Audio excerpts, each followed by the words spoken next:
Hi Silver Moons, it's Teacher Tessa here. I have an experiment for you guys today with salt water and fresh water and seeing if an object will float or sink in one of them. So I chose to use an egg. You can also use little plastic beads or jewels or even grapes. So here I have my fresh water here, regular water from your sink. And here is going to be where I'm going to put my salt into. Okay, so I warmed this up in the microwave already, so the salt will dissolve easily.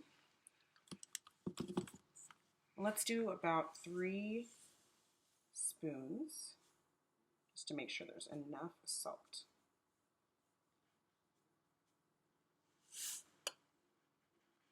One, two, and 3. Come in there and stir it up.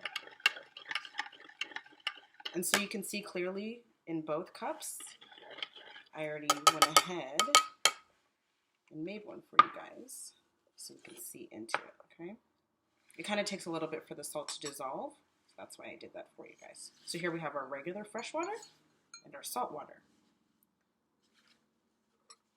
Can you guys make a guess about what will happen if I put the egg in the regular water? Ready? 1, 2, 3. Gently so it doesn't break. Whoop. And it sinks to the bottom. You see that? It sinks. So in regular water, the egg sinks.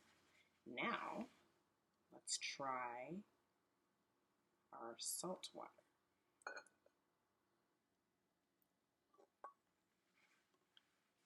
Look at that. It floats. So the reason why this happens is that when we put things in regular water, it is less dense, meaning the objects that go in it are heavier than the water, so they sink to the bottom. With salt water, salt makes the water more dense, which means it's easier for items to float in the water. I hope you guys enjoyed my video. Don't forget, you can use a few other items like grapes or little jewels instead of an egg if you don't want to use your eggs. Have fun, Silver Moons!